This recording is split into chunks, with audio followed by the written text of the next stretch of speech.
just try it. Just jump out and just try it. You're going to learn more if you fail anyway. So there's like nothing to lose.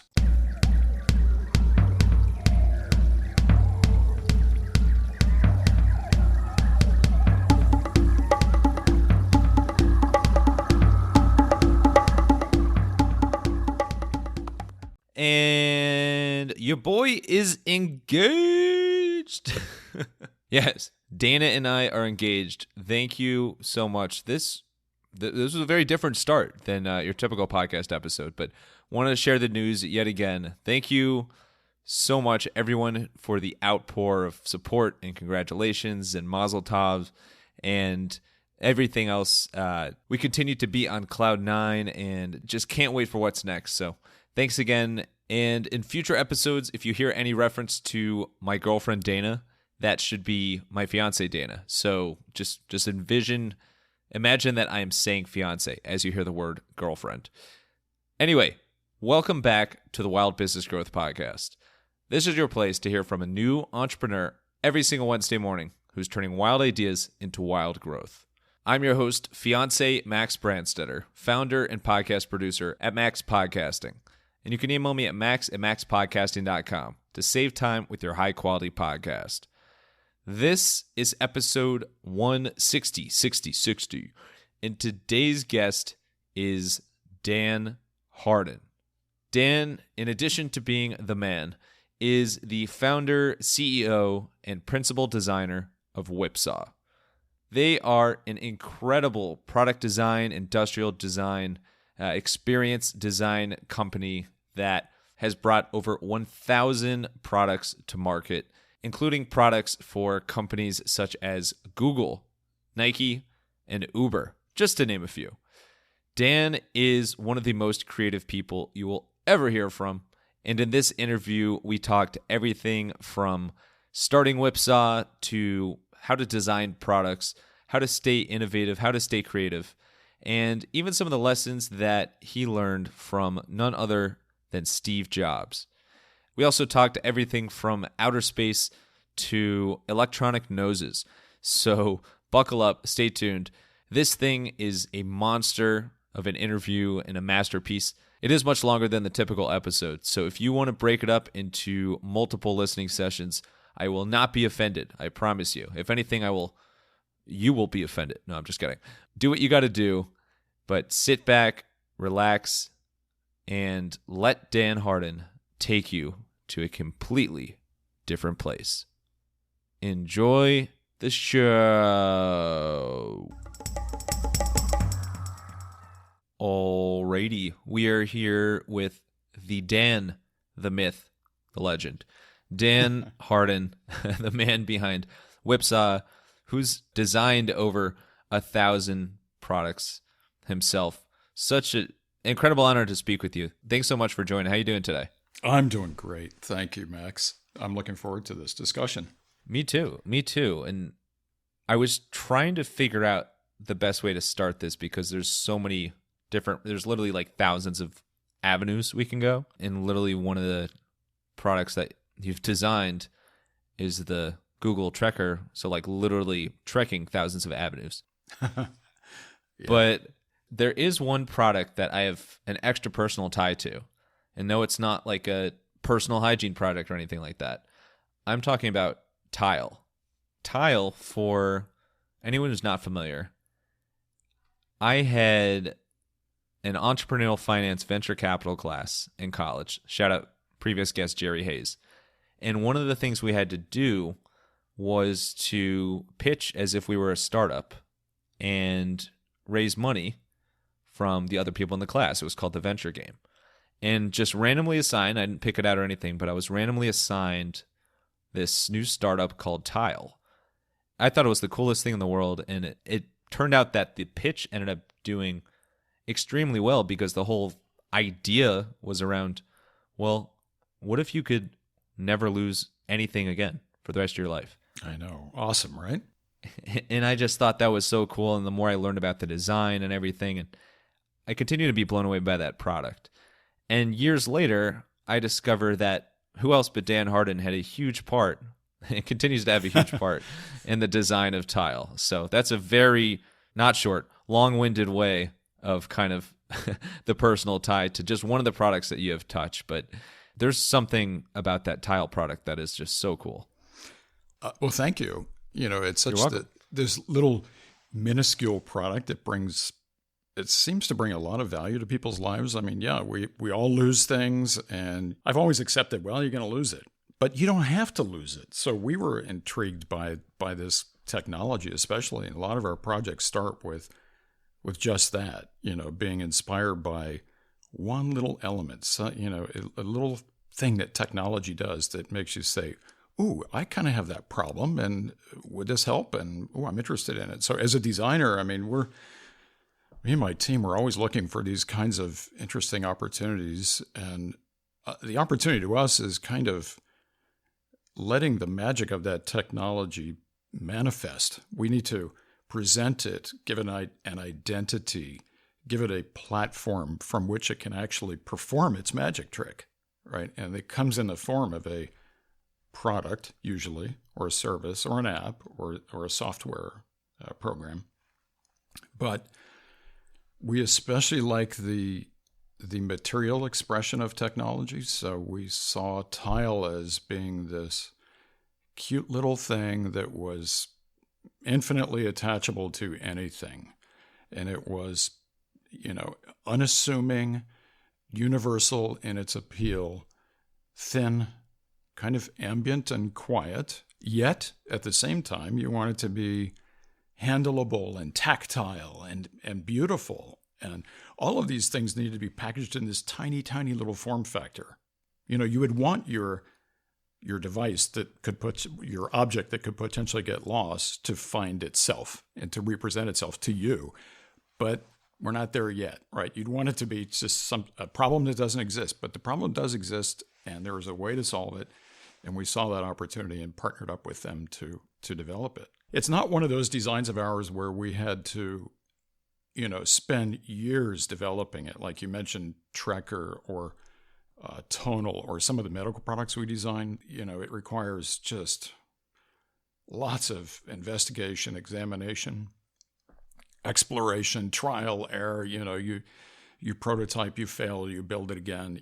Tile wasn't that way. Tile was just like relatively straightforward. It's just like a little chip practically, and that's about a little tile. Yeah, it's a little tile, exactly. But some design is that way. Sometimes a design will just kind of fall off the end of your pen, and others just require this arduous process, step by step by step, and you get in front of users and you find out, oh, nope, they don't like it. And you go back to the drawing board. Yeah, that's part of the joy of design. There's all of these different kinds of expressions and levels of challenge. And that's what keeps me so darn engaged. That's why I want to keep designing products. That's why I've been so prolific in the sheer numbers of products, because I feel like whatever values you have as a designer, in order to fully express them, where you can really say that you're fulfilling your purpose. And this is whether if you're a designer, you're an accountant, you're a salesman, you're a doctor, to express and fulfill your purpose and to do it with passion and zeal, you want to do it repeatedly and repeatedly well. When you do that, it means, you're going to produce impacts, across different levels, and offering what you do, sharing it. Sharing is what design is all about. You're sharing a vision and imagination. And the more you do it, the closer that I feel to fulfilling a purpose. That multiplicity of expression, I think, is where it's at. That is the first mention of multiplicity in this podcast history, so you get the gold star for that. But I could listen to you talk for hours, because you're way with words, but obviously way with design as well. What's like we'll call it the it factor, that certain projects have or products have that someone shows to you and you're like, ooh, I want to help design that? I get exposed to a lot of different ideas, a lot of different startups that come to us with they think is the next best thing. But I really look for what is this proposition, and how, as an end user, can I appreciate this? Is it relevant to what my needs are? Does it have context within the rest of my life? Do I even have this problem? Do I want it? Do I need it? Must I have it? So I think what I normally do is I naturally go to being the end user and trying to suss out, like, what is it about this idea that appeals to me, not necessarily as a designer, but as an end user. When Ali Aradi from Tonal showed me what he wanted to do with digital weights, which is a weird idea, taking an electric motor powered by software to provide resistance for resistance training, strength training, instead of, cast iron steel plates, which make no sense anymore. I was like, well, shit, I want that. Oh my God, this is brilliant. It's just freaking brilliant. And I get super excited when I see something where it's like, oh my God, I just have to design this. There are other projects that come to us where, like we did the Brita Stream water purifiers, and Brita's owned by Clorox, and it's a big company, and they had ideas about how to fill the water in a different way. And they asked us, what do you think about, is the pitcher the hero or is the filter the hero? They were asking us for a perspective.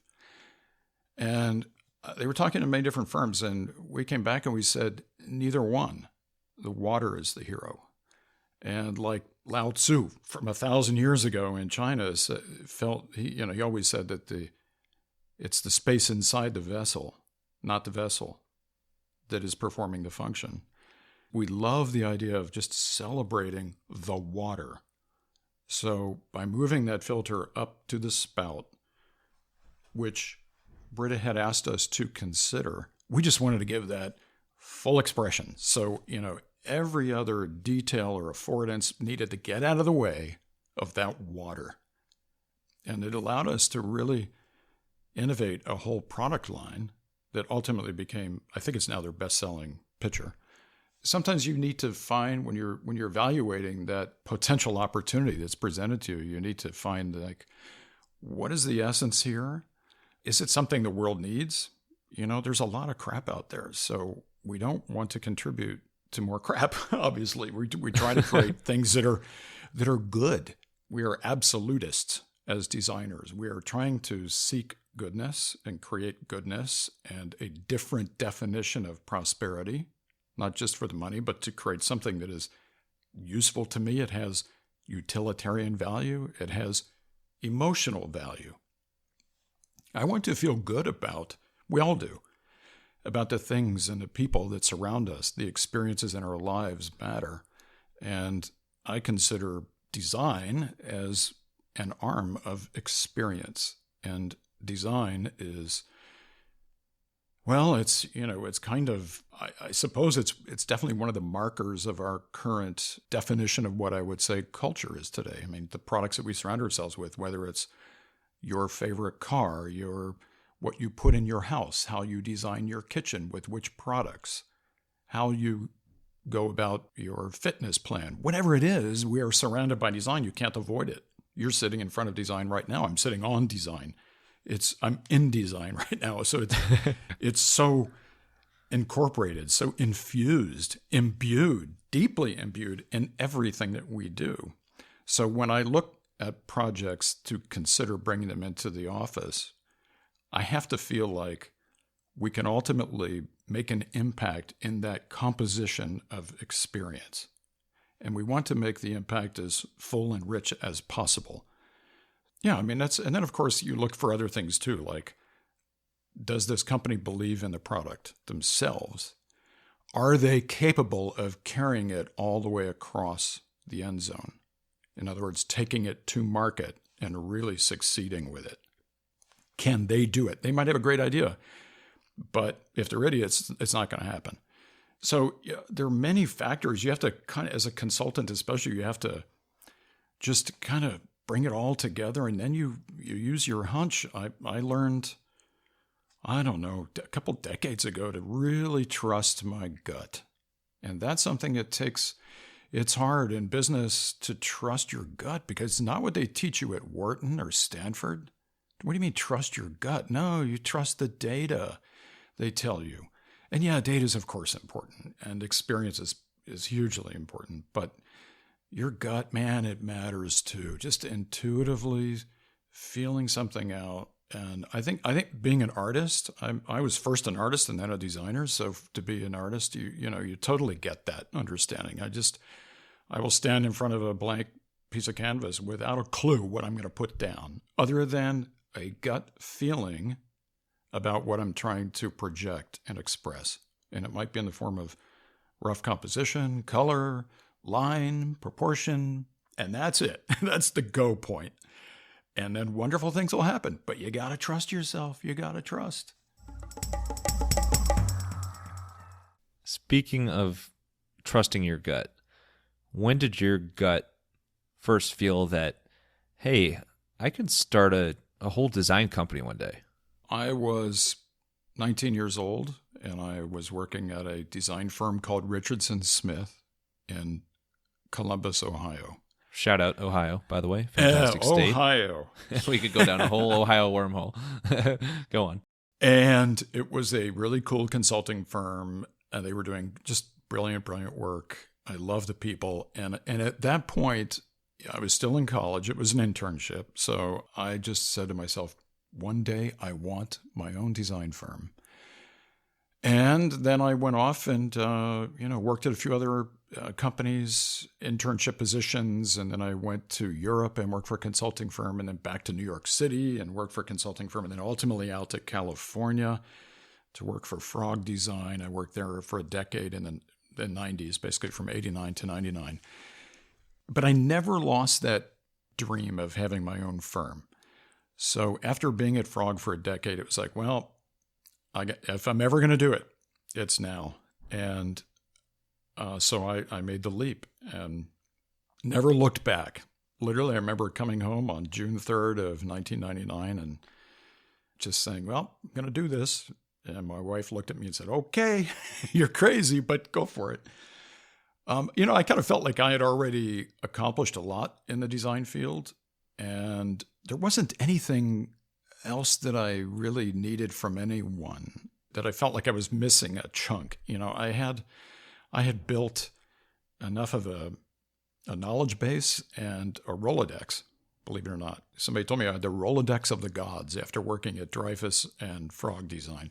I thought that was hilarious. Yeah. And I did. I had met and worked with so many different companies. And when I decided to start my own, I just called them up, said, hey, I'm starting my own firm. And it was, the first week I had Cisco as a client, the second week Creative Labs, the third week a division of General Dynamics. And then you just keep thinking positively, move forward with all that gusto.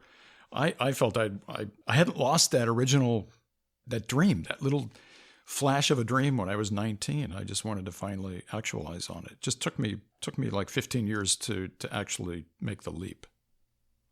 I appreciate the pun with leap from Frog Design. You think you're sneaky, but no. You caught it. Rolodex of the gods, that you hear people talk about their network, but I'm just going to start using Rolodex of the gods because that's incredible, and we'll get to some of those people in your Rolodex in a little bit. But when you were starting Whipsaw, what did you set out to do that was different and a way to stand out from other design firms out there? Yeah, great question, because there were at the time a lot of design firms. For me, it was about really going to the source of what design is all about. I wanted to cut out a lot of the bureaucracy of design. I wanted to cut out a lot of the hype of design. There's a lot of, at that time in the late 90s, I thought there was somewhat of an overly aggrandized description of what design can offer. And I thought a lot of design firms were trying to sell services that maybe they weren't quite capable of pulling off.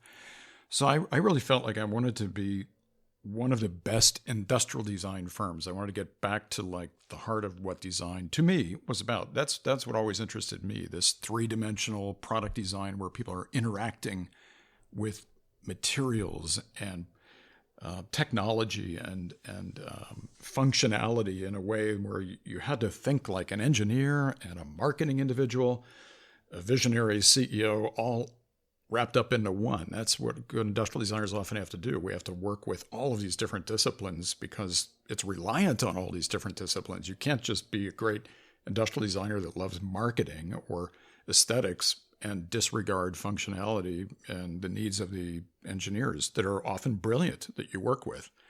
You need to bring it all together. And so I've always believed that design it's all about crafting positive encounters between artifacts and emotions. And in order to do that, you need to be able to really work well with people. And at Frog, I saw a few examples where it got prickly with clients. And a lot of designers think, and there's, age-old thing where, the designer is the one that comes in, he's wearing, his pink jacket and beret, and you got to do it this way. I don't know, maybe because I was raised in Ohio, I just didn't think that great design should be done that way. So I named the company Whipsaw.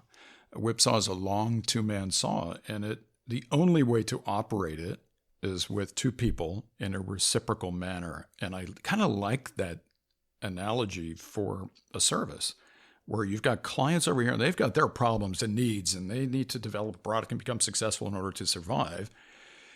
But if they're smart, they know how to compromise and listen to an outside company like ours that really is representing a new way of looking at their end user and their set of problems. And we need to also be able to give and take. And that reciprocity is what great relationships and partnerships are all about, which ultimately net great solutions. And sometimes when you're working with your client, you need to understand them. We worked with so many different companies where the first three months we're just kind of still getting to know one another, and we're a little bit off, and understanding their culture and them understanding ours.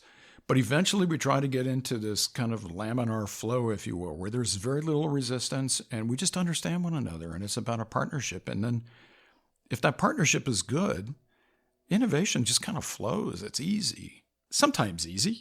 I'd like to think that sometimes what I mean by that is you can have a discussion with your client, and if it's totally frank, really open. I did this the other day with a client.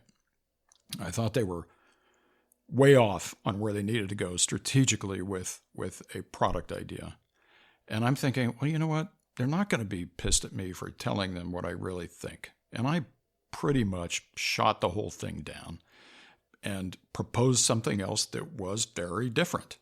And at first there was resistance, and it became awkward in the meeting.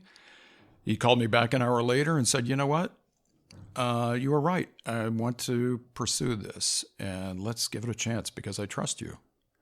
And that's what I mean by making innovation through good partnerships and understanding between people. Because at the end of the day, ideas flow. They should flow naturally between people. But what you do with it, how you can glean something from that conversation to become an actionable plan to go develop a strategy around product development, that's tough. That's magical stuff. And it might come from like a little offhand conversation that you had with your client's CEO. And he said, I've always wanted to do this and that. And between sips of wine or a beer or your cappuccino. And you have to be able to like stick that little nugget in the back of your creative mind and say, I can work with that. I can work with that. We're going to take that somewhere. That narrative that you create between creative teams, collaborators, and stakeholders, man, that's really good stuff. That's to me that there's such joy in that kind of creativity. I appreciate that so much attention to detail even went into your name, because your name is like such a important part of your brand, obviously, but it really flows through everything what you're talking about as far as client relationships and that reciprocate. I'm not even sure if that's the word, reciprocation, but reciprocity. Reciprocity, yeah. Yeah. Cool. Exactly. Nice. We're on fire. Multiplicity. I also I also liked, and this developed more, I guess because I don't know why, but I always like to create some harmonies. And whether it's, when I'm playing my guitar, it's much more difficult on the guitar for me. But, trying to create harmony in anything. In industrial design, the harmony that you need to create is this strong relationship between, the aesthetics, the functionality, the usability, the human factors, the engineering intent, and content. You need to give soul to your composition. And what you're often trying to do is create this balanced harmony between all of these sometimes disparate or different opposing needs. And you need to be the ultimate conductor and manipulator of factors in order to provide a solution set that is the most harmonious and balanced. And that also is symbolic in a whipsaw. So that was just, I guess I realized that later after I thought of this weird name Whipsaw, and I wasn't even sure about it at first. I named the firm Invoke originally, and it wasn't gutsy enough to me. And I've always liked gutsy design, or design that took chances, designs that weren't only balanced, but there was balanced tension. I love designs with balanced tension. I designed some chairs recently that are not out yet. You'll see them soon.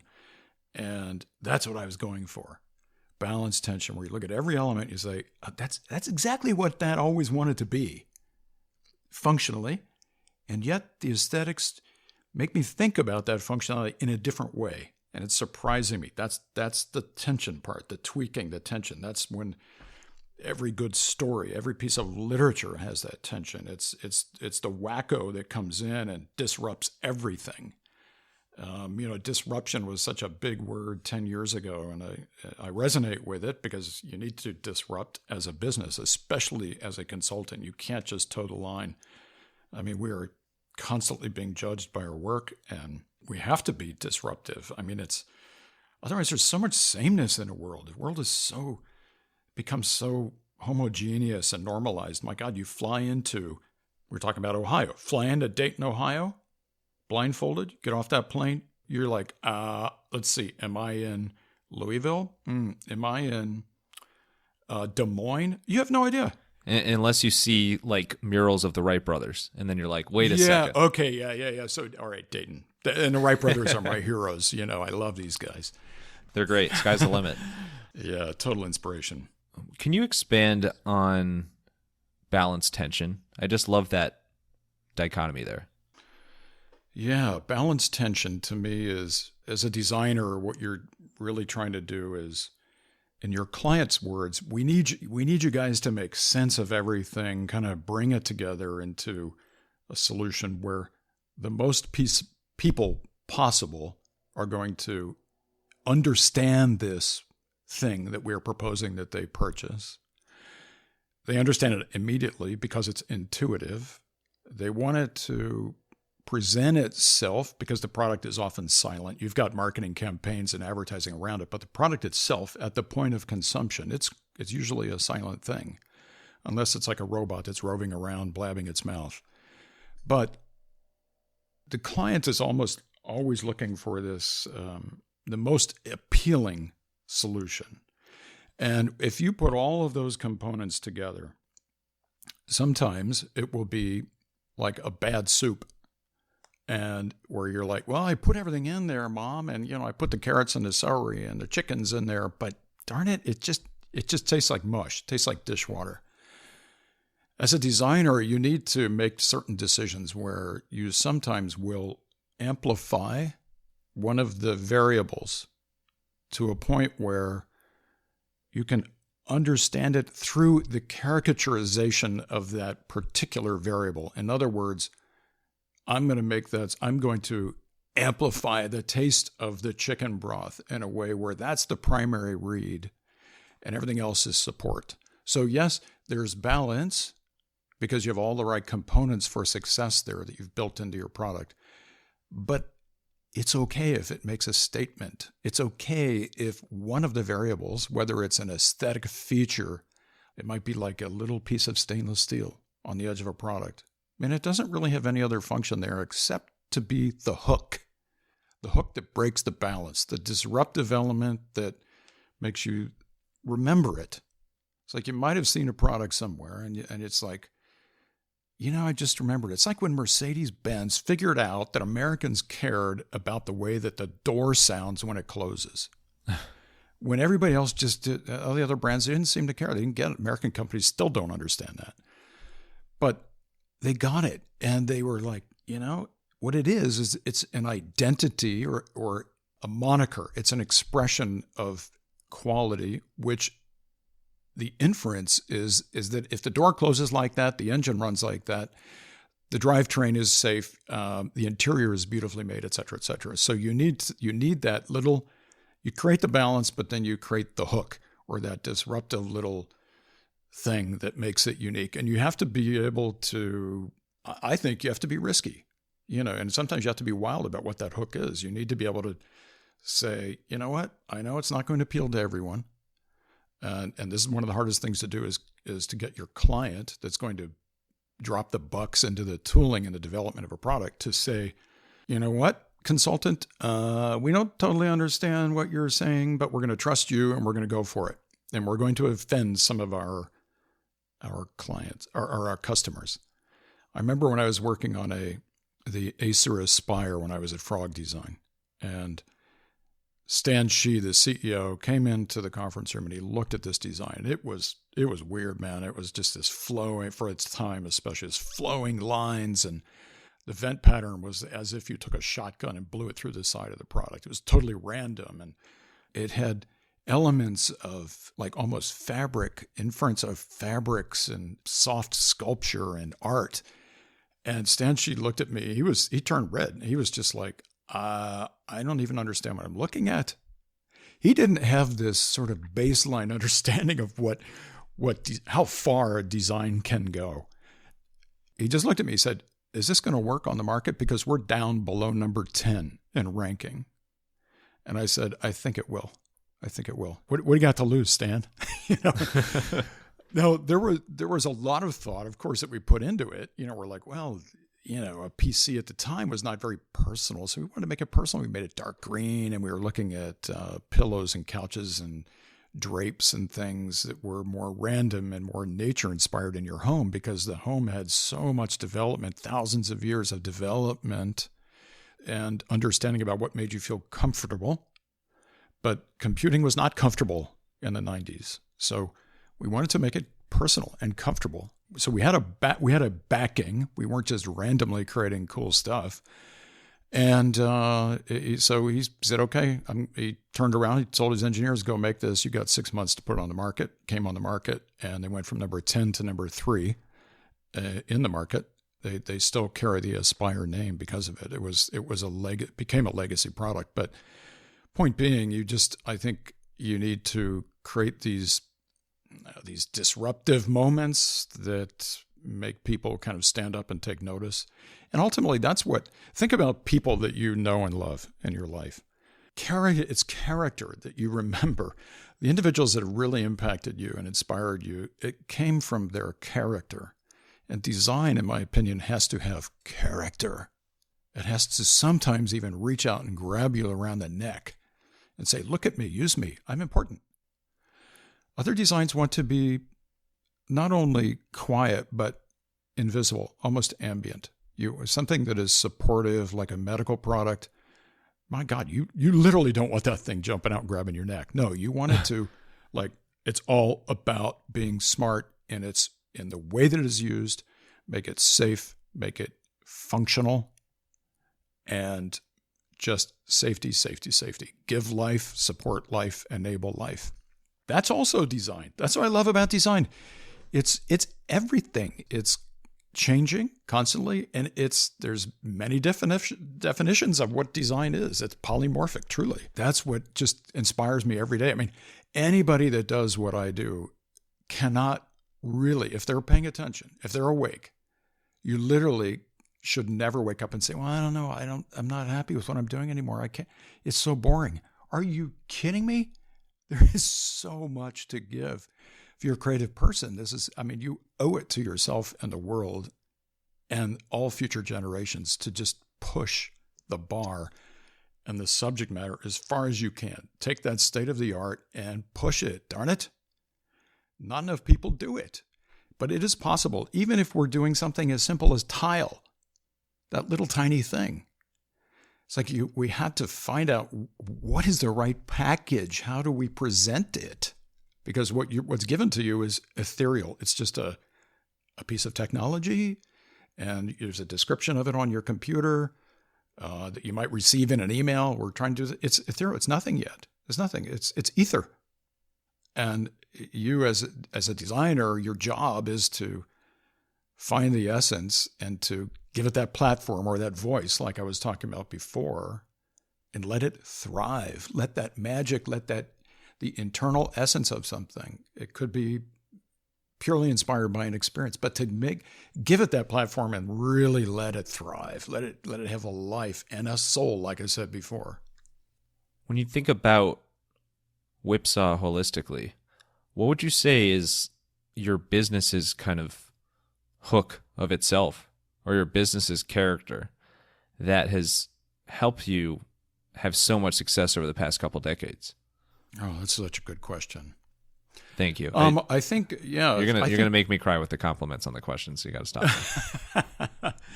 But it is a good one because, we obviously, in order to be competitive, we have to think about these things. I think at the very core, are the things that I'm describing to you on this podcast.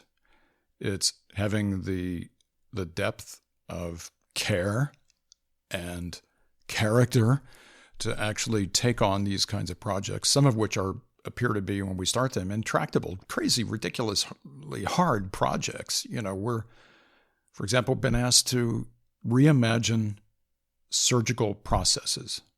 And we are not MDs, but we are visual thinkers, and we're problem solvers, and we're human factors engineers, and we will figure it out. And with that attitude of we will figure it out, we get thrown some of the world's biggest, chunkiest problems. And I think exposing that and those stories, and I think people have become more interested in our brand. We are not the biggest design firm. I think we're kind of special. We're private. We do what we say we're going to do. We're kind of Midwestern in our values, I guess you would say, since we were talking about Ohio. Everything just goes back to Ohio. I always think that, by the way, that I grew up in Ohio, so it was such a really great upbringing for doing what I do, because it allowed me to see what you're going to kill me. It allowed me to sort of understand American mediocrity in some way. Okay, I got to go, Dan. This has been great. You've said a few nice things, but that's we've clearly hit the peak a while ago. Do you know why I'm allowed to say that? It's because I'm from there. Hey, me too. This is why we're talking in the first place. We got the Ohio bond. Awesome. I love it.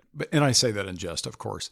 But there was also a real sense of great education and freedom and being truly all-American. I really got to understand my Americanness after leaving Ohio when I was 18 or 19 and seeing the world. I could look back on it and say, oh, okay, that's what it was meant to be from the heart of the United States. But anyway, back to differentiation. Being able to solve a diverse range of problems, whether it's consumer electronic, networking, scientific, life science, transportation, furniture, all the things that we design. Each one of them is making a contribution to the other. You learn so much about materials and processes in one category of products that then feeds over into another. Like we were working on a really fine surgical wire for with one medical client, and we realized that it was so appropriate for creating a an organized and consistent filter pattern that we put inside a combustion engine oil filter. And the contaminants that typically flow through the oil are more or less the same size. And oil filters, conventional oil filters that use paper pulp, are like a screen door. So some particles just go right through it. Others get stuck to it, and they don't really work that well. So the learning from one category worked perfectly in another. So I think that's a strong differentiator. A lot of firms will specialize in one field or a handful, but we love the diversity. It keeps us really engaged. We all have a little bit of ADHD, I think, as well. And then I just staying fresh, just doing interesting work. Yeah, there's a lot of good firms out there that are also doing interesting work, and I think if your focus remains true and strong and consistent, you can build a brand. And that applies to whether you're a design firm or an attorney's organization. That applies to anything really. It's like, know your craft as well or better than any of your competitors. Drive it hard. Make sure that all of your reasons for existing come from a very deep place.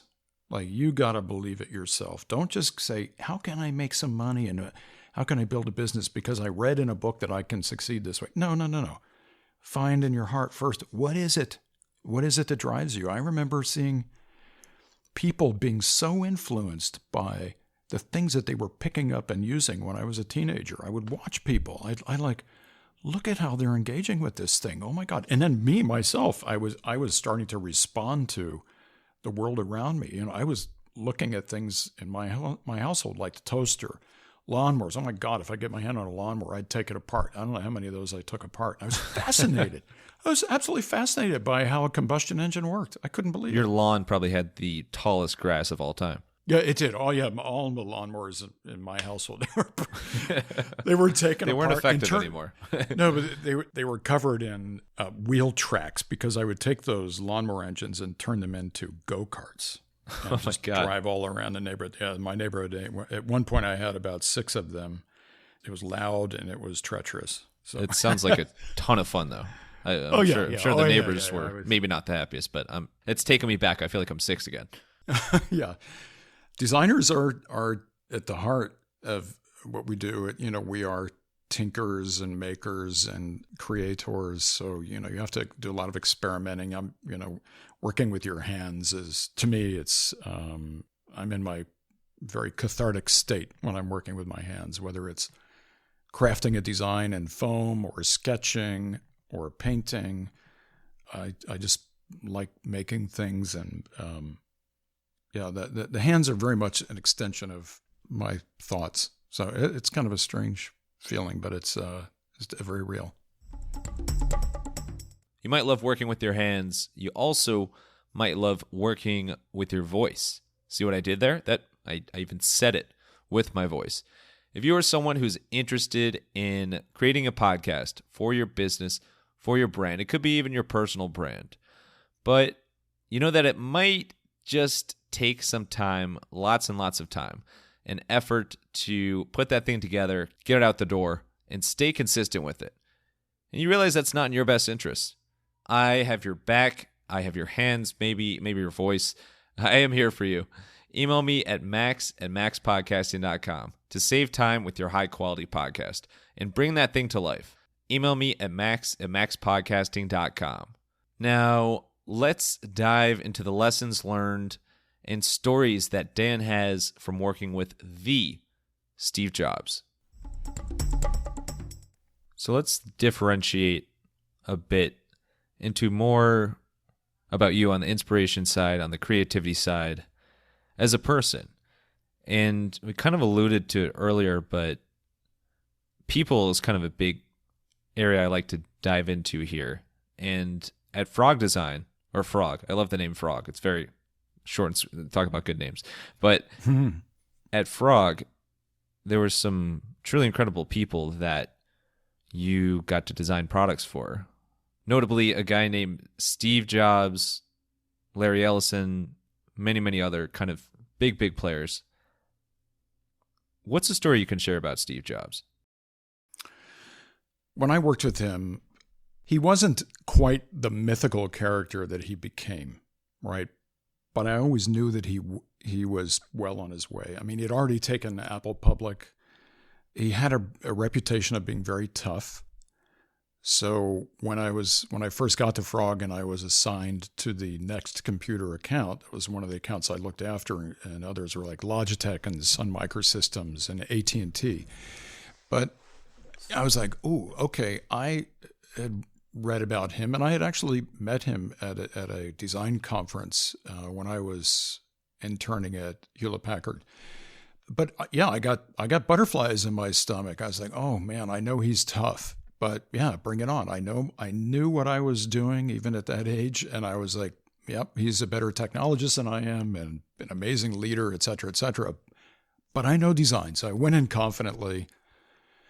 The first time I saw him in a meeting at Next, literally the first day I went over there, I witnessed him berate a whole group of people, his own employees, marketing, engineers, and management. They were all around the room. And he was going around the room. Basically, it was like a staff meeting. And Frog was his design department. So I was there representing Frog. And so we had to all talk about the state of the various projects. And he was, oh my God, he was just irate and edgy and acerbic in so many different ways. His language was rough. What he was trying to do is just, I think, it was his method of management where he felt very strongly about things.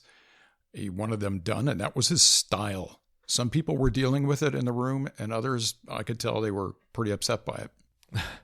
It sounds like it turned into like a large-scale roast, it sounds like. Yes, sort of. But, it didn't. What he was saying, though, or his criticisms were almost all so spot on.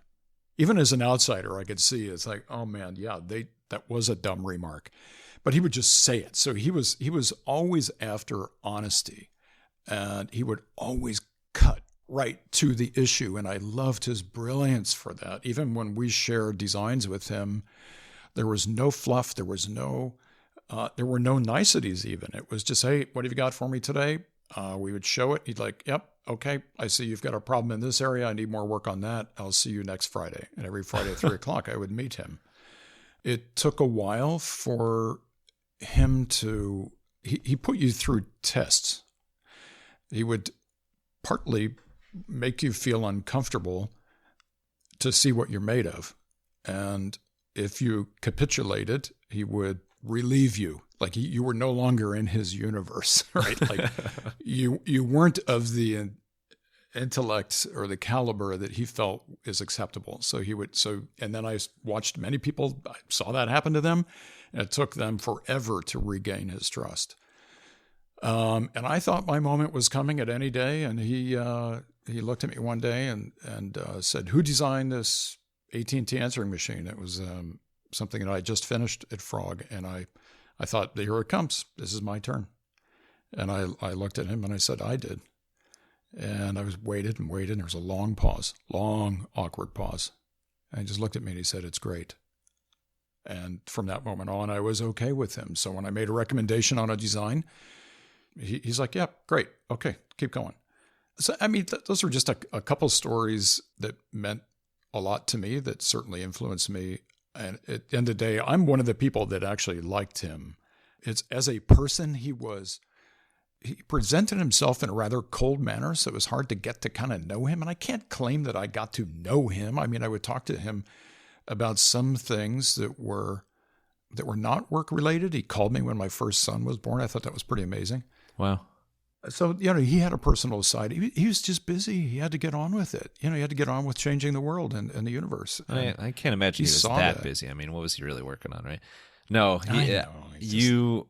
no matter what else happens in your career, you can always say that you passed the Steve Jobs test. You received quote unquote, "That's great." So Yep. I appreciate you sharing those. It's obviously he's like an out of universally figure for so many. Is there a lesson that you've learned from him that you've kind of directly put back into your work? I don't know if it was a direct lesson that I learned from him, but it was what I witnessed was his ability to be so direct about finding a truth in a condition. And I have always related to that. My methods are different. I don't aspire to treat people the way that he did necessarily. I don't think you get the best out of creative people when you're yelling at them. There are many different ways to inspire creators, and that's a whole nother podcast because it's really fascinating. And I've learned a ton of lessons there. But what I noticed was what I was feeling as a young man working with Steve, what I came into that relationship with already feeling like, I think it's really important to be direct and cut to like, what is a truth in a matter or a condition? And in design, I will often talk about finding truths. And these are like, it might be a principle of physics. It might be a broad understanding about psychology, about how people react to certain things, about how to present a sequence of processes or elements in the unveiling of a product's function, together of which form a truth. And Steve got that. That was all him. He was all about that. And that's why he was so direct with people. He's just like, he just cut out all the BS. He didn't like BS. And I don't either. I got that. So when that's why I got along with him, because it was like, yeah, all right, that's a shitty idea over there. Okay, we're going to just let that one go. You relieve the idea from the universe. Yeah, exactly. Now, he wanted you to push into new realms, but while you do it, be smart about it and give body to that truth. Like, prove it to me, show it to me, make it good, make it real. And he was, my God, he was brilliant at that. That was his secret, right? That's what made him truly great, in my opinion. So yeah, I aspired to that. I saw that in him when he was, my gosh, how old was he when I was working? About 35 or something? Yeah, something like that. And I think a lot of good business leaders, they understand that. I think Elon Musk does. I know he ticks a lot of people off, but man, he's totally going for it, right? Holy cow. I mean, he's the Steve Jobs that we'll be talking about after he's gone. Elon Musk is, he's brilliant in what he's doing, I think. Yeah. I like the way you put it. 'Cause no one can say he's not going for it. He's certainly going for it. He's Mr. Go for it, right? I love that. And all the naysayers say, no, he said it like this, and he said this, and he's a smack talker. I'm like, man, sit down. He's doing it. He's doing it. Like, shut up. Let him do it. And he can say whatever he wants because look what he's doing. Oh my God, he's really pushing it. There are other people like Richard Branson that are a little bit nicer about it, and he's also going for it. So there's room for all these different styles. But just at the end of the day, I think, to create a successful business, you have to be kind of gutsy. You have to try some things that, some people are not going to like. Steve Jobs understood that. Those two guys understood, Elon and Richard.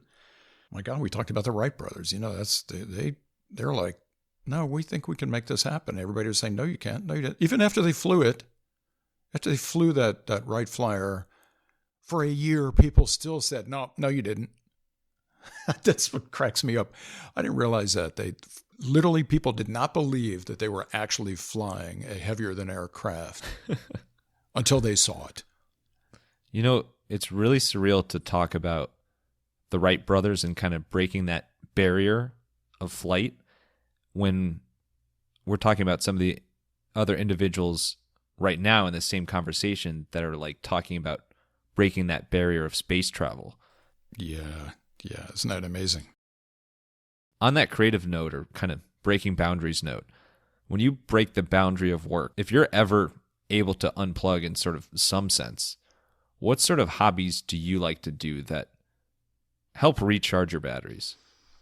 The biggest one for me is painting. I'm a fine art painter, and I love abstract expressionism, mostly because, I'm able to say something that has no other influence from anybody else except maybe my deepest feelings, my subconscious. It's liberating because of that. It is me and the medium, and that medium is a two-dimensional panel and some gooey stuff called paint. And I love color. I love moving that color around. I like creating feelings in a painting that is sometimes for me a documentary of an emotion. You know, I can be in a very alive, excited state, and it shows up in my painting. I can be in kind of a pensive, quiet mood, and that shows up in my painting. I'm kind of surprised when I get into this state. You know, the first half hour or so, it's a bit of a struggle, like, oh, where am I going with this? And I just kind of learned to just trust my hand. And again, your subconscious informants, you let them speak, and then you go for it. And then after an hour or two, all of a sudden I'm in it. I'm like, okay, I got a vision. There it is. And I'm done with it. I'm like, well, where the heck did that come from? And then I look back after a few weeks or months even, and I say, oh yeah, I was definitely in a funk, or I was in that awesome mood that day. And there it is. It's like taking a photograph of your inner mind, and it's a representative of your deepest feelings. So to me, that gives me some kind of relief and freedom from the day-to-day world of, like, even though I love what I do, I don't talk about the pressures. I haven't talked about that, but the pressure to create on the spot, staying on schedule. There's stress, man. There's lots of stress, and you need to get out and be inspired. For me, I get inspired by that, the painting. I love music. I love architecture. I like macro engineering. I like big projects. I like seeing massive bridges being built for some weird reason. Yeah, no, I just got excited when you said that. Yeah, oh, cool. I'm also really inspired by nature, and sometimes I get very inspired by biomimicry, of like mimicking biological creations in the things that we produce. We did something recently where we were totally inspired by biomimicry, where we were designing a product for Koniku, and we used living rat brain neurons that were attached to a chip. And the intention is to smell organic compounds, which no sensor can do, by the way. It's basically an electronic nose. And it's used to smell plastic explosives. You've seen dogs in airports. Well, this one works like that, exactly like that, except it's merged with technology. So it's artificial biology. And that's a future. That is one direction for the future of technology and design, is really understanding the world of biology and merging it with the world of manufacturing and technology and electronics and AI. So, yeah, I'm inspired by nature, the universe. I love learning about quantum physics and beyond. I'm reading a book called Until the End of Time by Brian Greene. It just freaking blows my mind. I'm totally inspired by stuff like that. There's so many things to be inspired with. If you're awake and you're walking around in this world, if you're not inspired pretty much all the time, then you're doing something wrong. I'm very visual, so when I look at things, I see other things in them. I like design by association sometimes. You have to be well aware of the symbols that are being presented to you all the time, even through nature, through everything around you. It's whether it's a detail, a full composition, or just a way of seeing a collection of colors and shapes. There's so much to be inspired by. Speaking of something really, really cool and kind of a hybrid of a couple different worlds, a couple different things, let's get to a fan favorite segment called the Wild Business Shoutout of the Week. The Wild Business Shoutout of the Week! Wild Business Shoutout of the Week is where we talk about a creative marketing campaign approach, kind of buzz marketing thing that caught our attention. And so many of us have grown up with Legos and just love Lego endlessly. And there's something that Lego did that kind of can even make you think of Legos in a whole different light. Yeah, so I too have always loved Legos. And of course, it's being a designer, to get down to like the very building blocks of everything is sometimes what we have to do. So Legos, I thought that was brilliant from day one.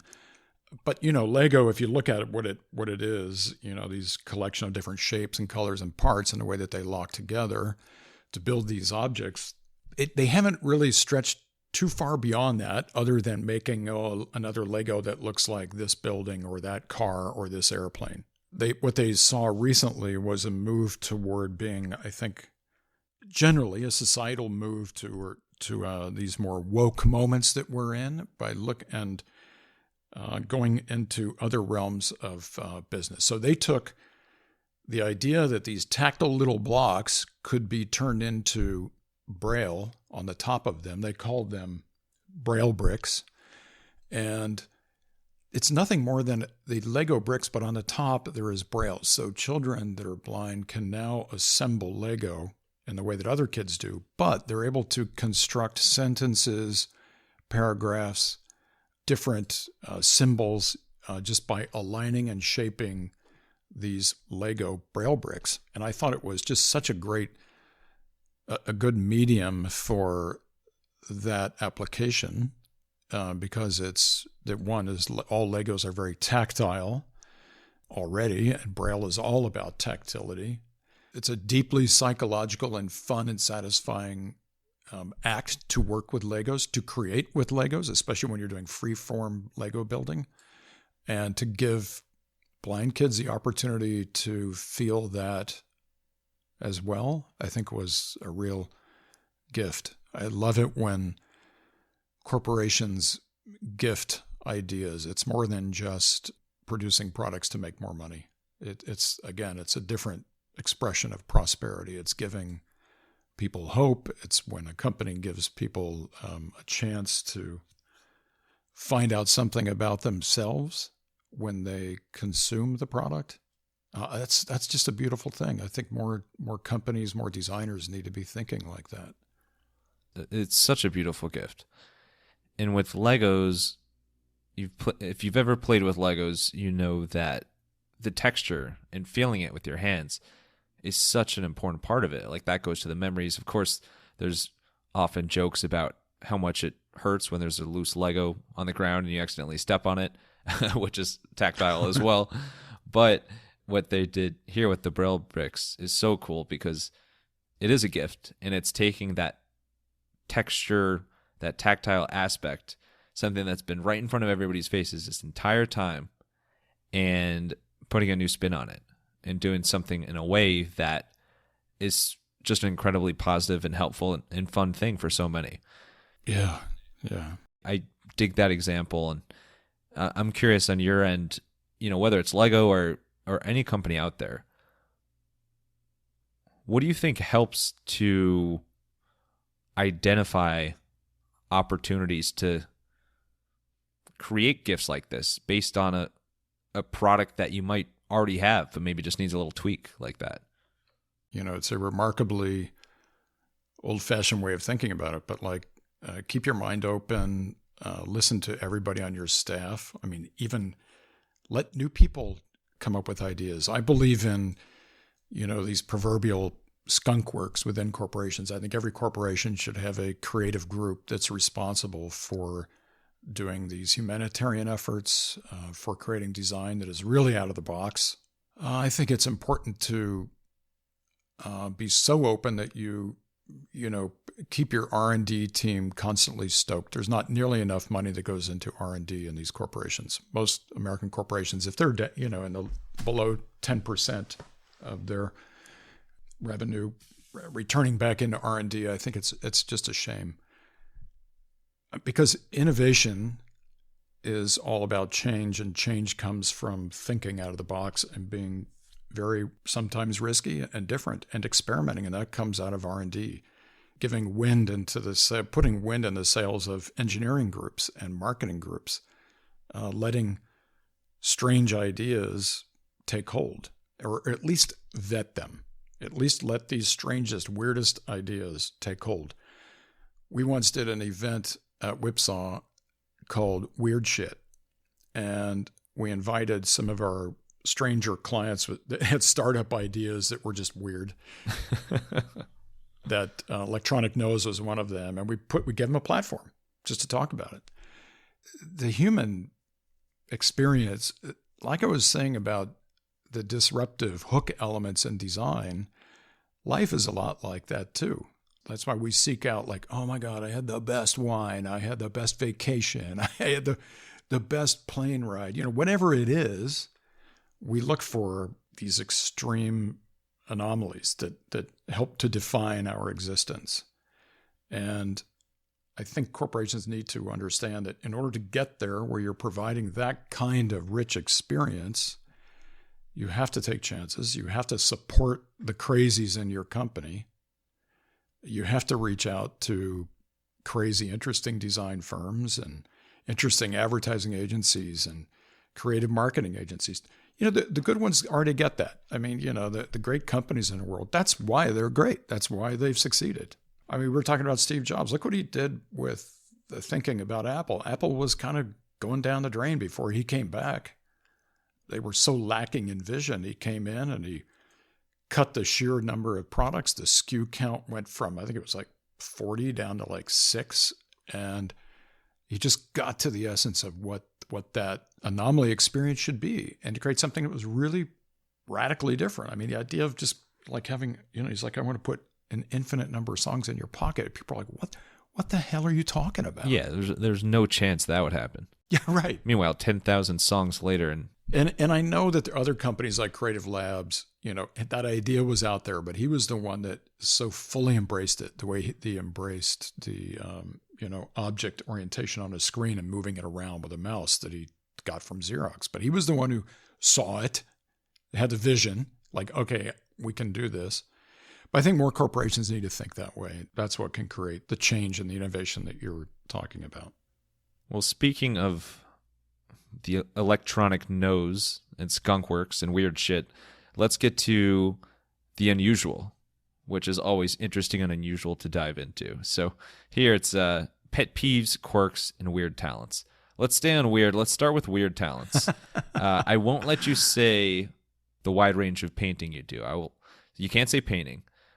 But what is something that really doesn't really have a direct tie back to your work, but you just have a knack for it? I mean, some people consider this party trick. Some people are like, I can balance this on my head for so long. Oh, that's a good one. Okay, there's a couple, because I have some weird things that I do. One is the ability to, and probably this is because I've been doing design and art for a long time, but I can look at anything and I can tell you to the millimeter what size it is. I can look at the width of my computer in front of me and I can tell you it is 213 millimeters wide, and I'm going to be plus or minus 1 millimeter off. Now, millimeter is really small. I can't believe you are that far off. No, that's amazing. The metric system has adopted you as their into their Rolodex of the gods. But you know what makes it even weirder is when I go beyond about 2 or 3 feet, I have to jump 2 inches. And then I can tell you something like that door. Well, no, doors are easy. That's a standard. But I can tell, I'm looking at a painting over here, and I can tell you that is probably 5 feet 2 inches wide. I'll bet you it's within a half an inch. That's weird. I don't know how I do that. I certainly don't brag about it. My design staff cracks up because I'll say, no, you need to add 3 millimeters to the width of that part. And they said, well, Dan, I think that's not 43 millimeters. I said, no, it's not. Go measure it again. And they measure it and they're like, God damn it. The millimeter man. Yeah. And so, I mean, you want it weird. That's kind of weird. I can sometimes do 3-minute precognition.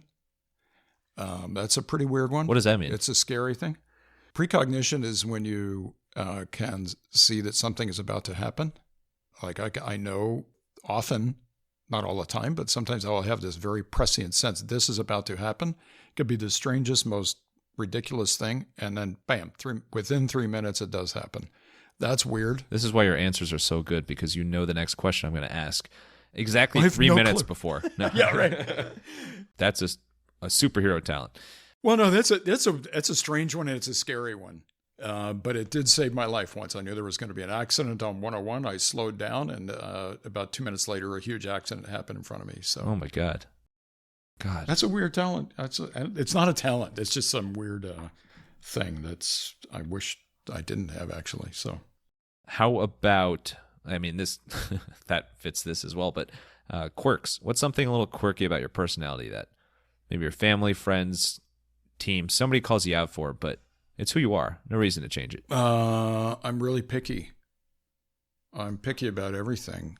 I think that's what makes me a good designer, because I will analyze the hell out of something. This is how you know the exact millimeters of everything. Yeah, exactly. I am also incredibly goofy. I think that's kind of quirky. I will picky goofy. I'm a fantastic drunk. If I don't drink that much, but when I do, I tell everybody I love them and I want to hug them. Aw, that's sweet. you're asking for strange things. That's a very nice quality. Yeah. Other quirks. I'm a bit of a car nut.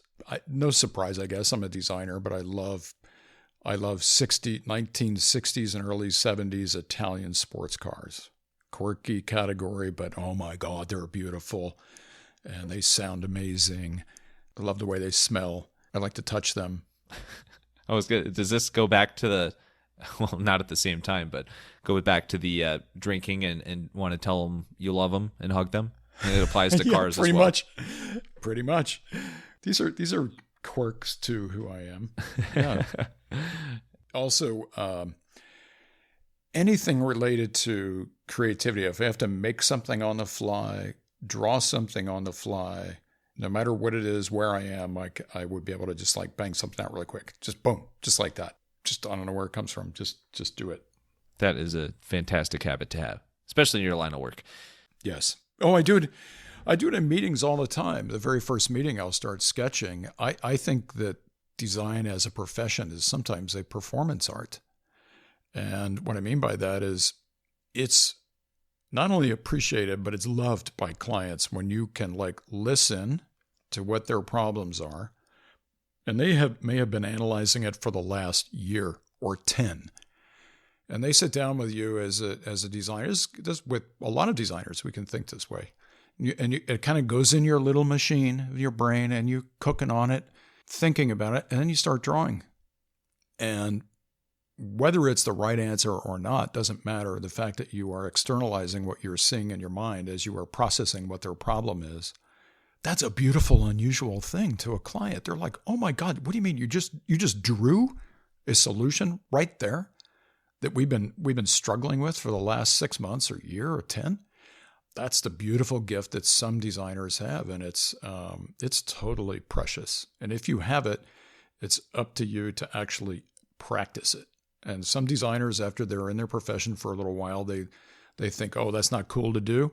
Well, guess what? I've always thought it was cool to do, and I still do it all the time. I am surrounded by piles of sketches right now. That's all I do. And there's people that are amazing at CAD. I suck at CAD now, but thinking about what a product should be, how it should be interacted with, what it should look like, how it should work, I document all that in sketch form. And that's kind of quirky, but it's kind of beautiful too. And the clients, when you do it in front of them, they see it as performance art. And that's a great way to cement your relationship when you are solving problems on the spot. It's the feeling that I think clients get when you might go into a doctor and you think you've got cancer on your arm, and they look at you and say, "Oh, yeah, that's nothing. You got a little thing here," and they take it off in 2 minutes. It's the same. And then you love that doctor forever, and you tell everybody about how great that doctor is. Exactly. In consulting, it's kind of a similar thing. I think it's as creative people, you have to revel in your quirks. When you're creative type, when you're an artist, you are likely pretty quirky. And a lot of artists, when they go into business, is for those listeners that might be artists that are maybe feeling like they got to sell themselves out, cut their hair, take a shower, and go to business meetings. You know what? Be yourself. Just be real. People will respect it. There is opportunity out there for the creative class. I always believe in creativity so much. To me, it's like oxygen. It's not just something you do every once in a while to solve a problem. If you are basically in a creative mindset full time, it is your oxygen, it is your water. It becomes so infused in your full expression of who you are. And yes, part of that is being quirky. Part of it is is being honest. Part of it is jumping into every expression of what a truth is. It's all of the things that we've been talking about. And then you're being real. You're being the most real you can be as a creative person, I think. That's one of the most real things I've ever heard. It's so funny you mentioned the thing about sketching something quick, even as like the client's talking. We had on Paula Scher from Pentagram, and one of her famous stories is doing that exact thing with the Citi logo, like Citigroup, Citibank, with the eyes connected with the umbrella and everything. Like she literally did that within seconds as they were describing it, like in the meeting. And the client was like, wait, what? Like, you're done? That's it. Oh, man. Yeah, and then they can't understand why you charge $500,000 for it. Yeah. You hear that in our profession, because creativity is not broadly understood because it is so hard to quantify. In the design world, it's all about qualification, and there is a mismatch there. So sometimes you struggle with your client trying to express what value it has to them. Like that is like the right Citi logo, for example, means a lot to their end users. It's the identity. It's the thing that you see in your mind's eye when you think about that brand. So it's incredibly important. So is the way that a product in industrial design presents itself. And I mean, you look at every brand that you may know and love, whether it's a Nike sneaker or a BMW or whatever you like, the myriad of products out there. It's what you think of is maybe you'll think of their campaign, but more likely you're thinking about the objects that they're selling you. When you think about Apple, you think about that product in your hand, the product itself, the object, the software that's running on it, the way that they constructed this whole experience for you. It's not about the people. You don't get to meet the people at Apple. You are engaged with the thing that they are producing for you, especially for you. That's a beautiful thing, and it's hard to quantify that value. You can certainly qualify it. The end user qualifies it for you. At the end of the day, your best defense is, as a designer, is look at the effects and look at the value that it's bringing and look at the bottom line of what it's going to make you as a corporation, the return that it will make for you, and talk to the end users. And the end users are the ones that tell you, I want good design, period. And now I want a pet peeve, period. What's a pet peeve that you have? Something that just kind of grinds your gears. It could be about anything. I like clean. You don't like dirty or Yeah. Okay. So not refined. There's another. See, I can't even say it. No. What's interesting is when I'm working, I'm a complete mess. And then after I've done something, then I have to get back to a state of equilibrium. Let's wrap up with some rapid fire Q&A. You ready for it? Mm-hmm. All right, let's get wild. I know I just said that with the wildest voice ever. Didn't that sound crazy? No, let's get wild. What is a trend within biomimicry that really, really excites you, other than the electronic nose example? Oh, boy, that's a really nice one. Thank you. Yeah, it's a deep one because there's so much work going on to understand the nature of DNA. It's coming through in CRISPR technologies. If you want to read a great book, it's Codebreaker, Walter Isaacson's new one. Understanding the mechanics of biology is allowing us to go very small, and we're using gene modification to create different outcomes of life and life form. And it's not exactly biomimicry, but it's definitely the trend, and it will change precision medicine forever. This is the final big step. We're getting down to crafting genetic codes. I don't have a big ethical problem with it. It's a beautiful thing. I think the fact that we've been able to get to the source of life and reproduction, it's just extraordinary. So that's really exciting to me. As a designer, there hasn't been like a trend toward like biomimicry. That trend doesn't exist. But I do know that for me, like when I look at certain symmetries, like when I've discovered that there is some beauty that goes beyond chaos theory and goes into symmetrical design that you might see in diatoms or certain underwater creatures that are, animals and plants. The order that you find is so extraordinary. And that order is being replicated with AI programs right now. It's helping to engineer products. There are new software programs that are being informed by AI that allow bioforms to occur artificially in order to, with the goal of creating the most efficient, strong, simple, efficient product possible. And the resultant form that this software will create through auto creation it's coming out with the weirdest, strangest things. But yeah, it's bringing it down to that looked like nature. So I guess you could say that is a trend, biomimicry trend. Yeah. Before this interview, I didn't even know what biomimicry was, so I will give it to you. But I love that stuff, though. No, it's fascinating. On a completely different note, what is a city in Europe that if someone said, hey, I got an extra plane ticket, that you would hop on in a second? Oh, well, I sure love visiting Florence. I like the Italian food. I like the art. I like the history. I loved Leonardo da Vinci. I still love him. I read all about him. Of course, he's a designer's hero, right? I mean, he's an industrial designer's hero. He's the man when it comes to art and science and engineering. I love Michelangelo. I mean, all these guys and the Medicis, all of them were there. Some would even call them Renaissance men. Exactly. And that was just, you took the word right out of my mouth, because these Renaissance, I mean, that's what I think we are in some ways going through right now with technology. I think we will look back at this time that we are experiencing, call this the Renaissance age, when a lot of things started to come together. It's computing, it's technology, it's communications, it's the CRISPR technology I was talking about a few seconds ago. And a lot is coming together. Ironically, a lot is coming apart too. So it will be interesting to see how we are judged in the future. On the Da Vinci and Michelangelo and Renaissance note, what is your favorite painting of all time? Like old historic painting, kind of in that category.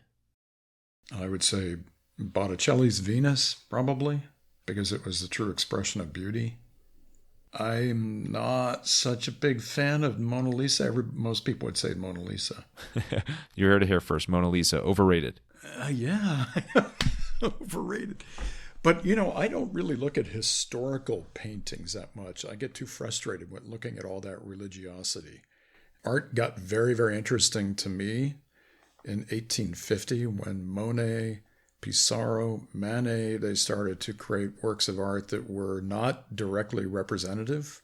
They were more impressionistic in what they were looking at. They gave the general impression. And Seurat started using pointillism, and then all the critics at the famous Paris Salon were saying, no, you guys are insane. This is horrible art. But to me, it was just that when I was learning how to paint, when I saw examples of that, I was super inspired. But then it evolved from there. Then one of my heroes is Van Gogh, because he was like, screw you guys, I'm going to go do something completely different. I don't care what you think. I don't even need to sell them. And I'm a weirdo. He totally embraced his weirdness. Yeah. And I think he created truly beautiful works of art. And then it got even more exciting in the 50s to me, when the New York School of Abstract Expressionists came together and they said, we're going to release the figure. We're going to let it go. We do not need to be representative. There's something that's happening within the minds of each one of us, within every human that's alive, that can be represented in a different realm. So it became more like meditation art, and people like Mark Rothko started to produce fields of color that made you at once feel either a sense of solace or energy or seduction It was all there, but just with fields of color, and people were just blown away. Like, how can I be moved by all this nothingness? I'm not looking at anything, really. And yet you walk away crying or smiling. That's true effect. That to me is what art does, man. It makes you just feel something. Dan, this was a masterpiece. Thank you so much. I really appreciate your time, your thoughts. You just have such a cool way of thinking at things and such a big inspiration and creative force. Really, really appreciate your time and tips and stories and electronic noses, all the alike. Where's the best place for people to connect and learn more about Whipsaw as well as you personally? The biggest footprint would be our website. I think there's the most information there, but we have Instagram and LinkedIn. You can find a little bit more there. Whipsaw Design Instagram, and then Dan Harden Design Instagram. There's, I wish I had more time to post all this stuff I'm doing, but I'm just so darn busy. I mean, I am creating, my timesheets are ridiculous, 60 hours very commonly, sometimes 70. But yeah, there's, we have a footprint, so you'll be able to find us if you're interested. Just Google Whipsaw once and you'll find out a ton about us and you'll know where to go instantly. Perfect. And just look for the Whipsaw and internalize the metaphor. Max, I got to say, I really love talking to you. Just, you have a few very good questions and you let me ramble. And I felt comfortable doing so. So I thank you. Keep up the good work. And I hope that we remain friends. Let's talk again. Absolutely. Anytime. And thank you so much. That means a ton. And somebody once told me I'm a good interviewer because I know when to shut up. So I'm glad it's coming full circle. Yeah, it's awesome. But thank you so much. Last thing here, final thoughts. It could be whatever you want, just a line, a quote, whatever you want. Send us home here. Let your own personal inspiration drive you. Be inspired by your creativity. Be inspired by what you might be able to do. You might have a hunch on what you can do. Just try it. Just jump out and just try it. You're going to learn more if you fail anyway. So there's like nothing to lose. Just absorb life. Take it all in. Express yourself. And always try to do it with your fullest, most benevolent intent. I love the words he uses and the products he designs. Dan, thank you so much for taking us to another planet, for sharing your story, the Whipsaw story. So much incredible amazingness more. And thank you, wild listeners, for tuning in to another episode. If you want to hear more wild stories like this one, make sure to follow the Wild Business Growth Podcast on your favorite podcast listening app and tell a friend about the podcast. You can also find us on Good Pods, along with some other awesome podcasts and podcast people. And for any help with podcast production, you can learn more at MaxPodcasting.com. Until next time, let your business run wild. Bring on the bongos!